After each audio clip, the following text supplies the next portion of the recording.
Everyone, welcome back again to BSP pharmacy. और finally आप सभी लोगों का रिजल्ट इस बार भी बहुत ही जल्दी यूनिवर्सिटी जारी करने वाली है। जी हाँ, ऐसा मैं नहीं, ऐसा यूनिवर्सिटी खुद बोलना चाह रही है आप सभी लोगों को।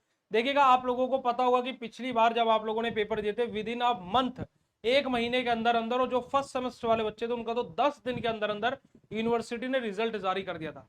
इस बार भी आप लोगों के एग्जाम होते होते ही कॉपीज चेक करने की प्रक्रिया यूनिवर्सिटी स्टार्ट कर दे रही है।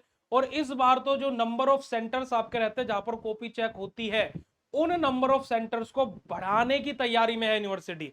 जी हाँ, इस नोटिस में पूरी की पूरी वही चीज बोली गई है। तो आइएगा जानते हैं कि क्या नोटिस है, कैसे क्या रहने वाला है।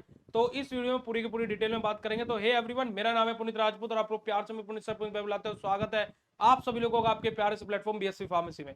कोई भी आप लोगों की अपडेट हो, कोई भी फार्मा रिलेटेड अपडेट हो, सबसे पहले सबसे सटीक सबसे सरल भाषा में आपको बताने का प्रयास करता हूं। तो चैनल पे नहीं तो सब्सक्राइब कर लीजिएगा, साथ ही साथ बेल आइकन को प्रेस भी कर लीजिएगा। देखिएगा, 8 मई 2026 का ये नोटिस है जहां पर यूनिवर्सिटी क्या बोल रही है।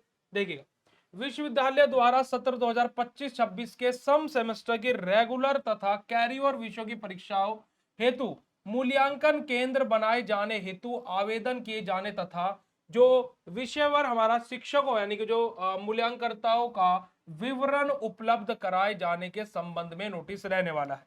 यानी कि जो आपके जहां पर कॉपीज चेक होती है ना, जो आपके मूल्यांकन केंद्र है, उनके बारे में यहाँ पर बात हुई है।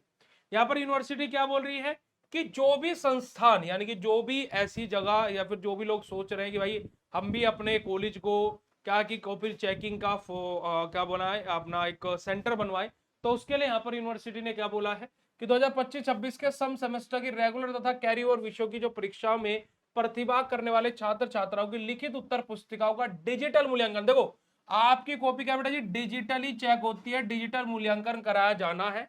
इस संबंध में सूचना करना सूचित करना है कि विश्वविद्यालय से संबंधित ऐसे संस्थान जो नवीन मूल्यांकन केंद्र बनना चाहते हैं, देखो जो खुद को क्या बनाना चाहते हैं, अपना मूल्यांकन केंद्र बनाना चाहते हैं, यानी कि वो खुद को एक तरीके से एक नया एग्जामिनेशन कॉपी चेकिंग सेंटर बनाना चाहते हैं।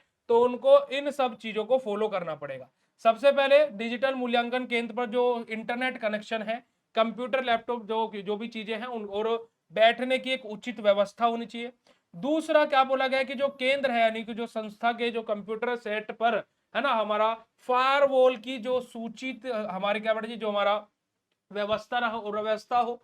ठीक है जी। उसी के साथ साथ जो डिजिटल मूल्यांकन केंद्र है वहां पर आईपी बेस्ड सीसीटीवी कैमरे हो जो कि 24 घंटे रिकॉर्डिंग कर सके, 24/7 सर्वेलेंस में चीजें होती हैं।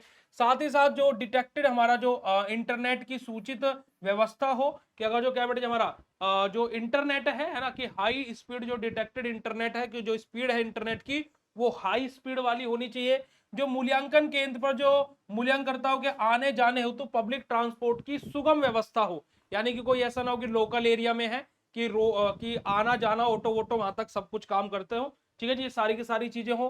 फर्स्ट एड मेडिकल फैसिलिटी की व्यवस्था उपलब्ध हो, है ना, कि भाई हो सकता है कि किसी बच्चे ने ऐसी कॉपी लिख दी हो जिस वजह से टीचर को झटका लग जाए, तो फर्स्ट एड की भी व्यवस्था होनी चाहिए। उसी के साथ साथ जो मूल्यांकन करता की पानी तथा जो शौचालय इत्यादि की व्यवस्था उपलब्ध हो। अब भाई देखो देखो कितनी ये तो बहुत ही नॉनसेंस वाली बात है कि भाई जब अगर जो कोई कॉलेज है जो को मूल्यांकन केंद्र बनाना चाह रहा है, तो भैया उसमें तो वॉशरूम वॉशरूम तो हो गई ना, पानी वानी तो जब बच्चों का नंबर आता तब तो नहीं बोलते कि आपके वॉशरूम साफ है नहीं है, इंटरनेट सही काम कर रहा है नहीं कर रहा है, कंप्यूटर चल रहे नहीं चल रहे हैं, क्या हो रहा है। बच्चों से थोड़े ना कोई भी मतलब है।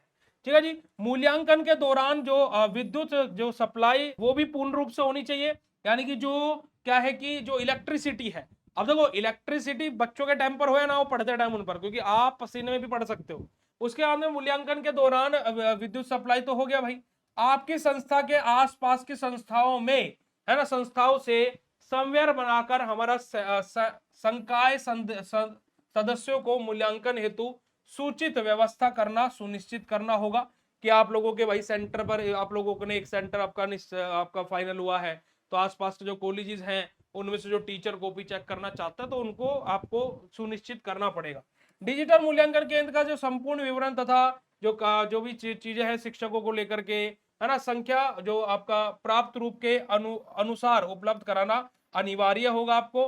साथ ही साथ जो नवीन मूल्यांकन केंद्र हेतु जो आवेदन के लिए जो समस्त है ना सूचनाएं हैं, जो विवरण है, वो सब कुछ गूगल फॉर्म के अनुसार इस वाले लिंक के थ्रू उपलब्ध है ना कि कराना अनिवार्य होगा। और ऐसे संस्थान जो पूर्व सत्र से डिजिटल मूल्यांकन केंद्र बने हुए हैं है ना, उनको एक्सेल पर जो मूल्यांकनकर्ताओं का जो विवरण प्रदान करें है ना, ये सारी की सारी चीजें यहाँ पर बोली गई। अब यहाँ पर क्या बोला गया कि भाई देखो, पर लेकिन उन्होंने क्या बोला, दिनांक 12 मई 2026 तक 5 बजे तक ये आप लोगों को dco/b@executive.ac.in पर उपलब्ध कराने का कष्ट करना है। यानी कि अगर जो आप यहाँ पर देखोगे तो साफ तौर पर आप लोगों के जो कॉपी चेकिंग के जो सेंटर्स हैं उनको बढ़ाने की मांग हुई है, और आप लोगों की यानी कि नंबर ऑफ कॉपीज जो रिजल्ट आने की जो स्पीड है वो बहुत ज्यादा बढ़ने वाली है। अब 12 तारीख तक ये चीज बोली गई है नए सेंटर्स के लिए। हो सकता है कि जो पुराने सेंटर्स है वहां पर कॉपीज चेक होनी स्टार्ट हो गई हो सकता है कि 12 तारीख के बाद यानी कि 13 या 14 तारीख से आपकी कॉपीज चेक होना स्टार्ट हो जाए। तो भाई ये बहुत बड़ा एक आप लोगों के लिए अपडेट है कि आपका रिजल्ट ये समझिएगा कि मई के महीने में आपके पेपर खत्म होंगे, जून के लास्ट तक या जुलाई के पहले ही हफ्ते में आपको आपका रिजल्ट देखने को मिल जाएगा। ये मैं बात आप लोगों को बोल रहा हूं। तो भाई इसी वजह से अपनी तैयारियों को आप अपने तैयारियों को अपने अकॉर्डिंग करते रहिए। और पेपर्स क्या है कि बहुत ऊट पटांग बना रहे हैं इस बार। जैसे अभी बायोस्टेटिक्स का पेपर आया, न्यूमेरिकल आते थे, न्यूमेरिकल एक आधी आया है बस, सब थ्योरी थ्योरी भर दिए अनएक्सपेक्टेड। तो मैंने यही बोला था कि भाई एक आध पेपर ये ऐसा करेंगे जिसमें आप लोगों को घुमा देंगे। तो भाई प्लीज आप लोग अपनी प्रिपरेशन को करिए बढ़िया तरीके से। बाकी आप लोगों को बीएसपी फार्मेसी 2 चैनल पर मैं फ्री ऑफ कॉस्ट पढ़ा ही रहा हूं, तो आप लोग बीएसपी फार्मेसी 2 चैनल पर आकर के अपना फ्री ऑफ कॉस्ट भी पढ़ सकते हैं। और ये वीडियो कैसा लगा कमेंट सेक्शन में कमेंट करके जरूर बताइएगा। मिलते हैं आप लोगों से ऐसे नेक्स्ट इन्फॉर्मेटिव वीडियो में, तब तक के लिए बाय, शुक्रिया, नमस्कार, जय हिंद।